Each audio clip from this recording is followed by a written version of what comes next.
Interior, Mheshimiwa Onesimus Kipchumba Murkomen, Consular from the US government, Mr. James Potts, my colleague MPs, my colleague chairs, and all the participants at this meeting. Good morning. Waziri, our Committee on Communication, Information and Innovation is represented here by members of parliament that I shall be introducing soon after I make these remarks. This Committee on Communication, Information and Innovation prides itself as a committee of the future. We know that jurisdictions out there are forming committees of the future to attend to matters like what has been presented to us this morning. And Waziri, you bring us and convene us here to have a conversation on a critical piece of legislation that you would like for us to consider, probably put some bills on, and pass to become an act of parliament in Kenya. And the lenses that we are wearing as the committee of the future, looking at this law, are two lenses, Waziri. The first lens that we want to wear is a lens of recognition that we are living at a time of great disruptions that are occasioned by advancements in technologies, and especially at this time, we are talking about the advancements in the fourth industrial revolution that are heralded by artificial intelligence, the Internet of Things, blockchain technology, and all these new emerging technologies. And when we, as a committee, consider these matters, Waziri, we are realizing a number of things. One, of course, that legislation is having to play catch-up to technology that is moving pretty fast. We are realizing that we are at a time when these disruptions might not need traditional ways of legislating. The matter you bring to us could even be more grossly compounded by some advancements that we are observing as a committee at a time when we know beyond the weapons of mass destruction, humanity is already actively producing autonomous weapons that do not require any human interventions for them to deploy. Now, when we talk about strategic goods that are available in the country for good use in health, probably in some chemistry lab and so on, we also realize that advancements in technology today are also offering a lot of information. This information can be availed in the proper web, but it can also be availed in the dark web. The observation that we are making here is that any new technology, just like a tool, comes with great promise, but it also comes with great peril. So we are wearing the lens that understands that what we are seeking to do is dig out that good that would be advantageous to our country while doing away with that peril that poses risk and at times even existential threats to humanity. The second lens we wear, Waziri, is an observation that we are making as a committee of communication, information and innovation, that in this new world, we probably might not need to micro-legislate on every matter that comes our way.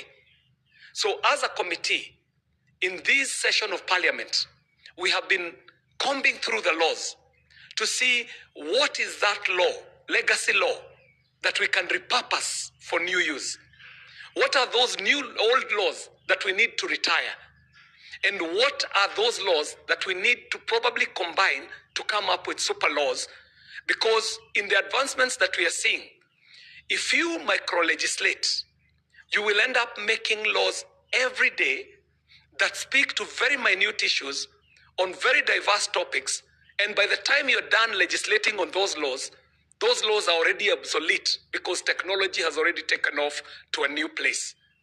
Finally, Waziri, it is a recognition that we have made as a committee that we are here in Naivasha because we are seeking to capacity build. This capacity building cannot be waiting for you, Waziri, to convene us. It cannot be waiting for the US Embassy to be interesting us on topics. We are realizing, and I was mentioning it to Mheshimiwa James Nyikal, that at this time, parliaments will only be effective if they can form specializations and specialized office that support members of parliament as they go about the business of legislation. In my mind, Waziri, I am thinking of a parliamentary office on science and technology that would be so critical at this time to inform members, even as they debate issues on the floor of the House. Because you realize that as a member of parliament, every waking day, you are required to legislate on everything and anything. In the morning session, you could be debating about aflatoxin in maize. The next session, you're debating about diapers and the incumbent taxes that come with the finance bill. In that regard, then, each member becomes very handicapped when they have to go to specialized topics of discussion, and especially those that have to do with science and technology. I say this because as a committee, even as we are enjoying the wonder that is being heralded by new technology, we are realizing that we will also have to be very careful in this age of artificial intelligence. Even as we talk about machine learning and robotics and artificial intelligence, maybe as humanity, maybe as a country, as we consider artificial intelligence, we might also want to consider natural human stupidity. And I say this because we know the moment we put out this law out there, there will be people waiting for us to just propose the law. And you shall see a lot of misinformation, disinformation, malinformation, fake news. And some of it will be propagated even from newsrooms, because we are realizing that in this new world, even as machines are getting smarter, probably humans are getting more stupider. And I think with the Parliamentary Office on Science and Technology, we might be able to develop laws that speak to the soft issues in science beyond the brick and mortar, because beyond the development and the deployments, I believe that there are four key issues that we need to consider as a country, Waziri. As we advance into this new world of technology, we need to find a way of bringing back four critical issues. One, how do we get our people to have more critical thinking? Secondly, how do we get our people to apply logic and problem solving with every issue they face? Because everything cannot be a catastrophe when you face a challenge that you must kill someone because you're facing a challenge. There is a need for problem solving in our people. The soft issues of emotional intelligence, because people are losing their humanity. And finally, Waziri, I believe even as we advance in technology, we need to bring back patriotism. Patriotism will speak to some of the ills that we're facing as a country. I thank you very much.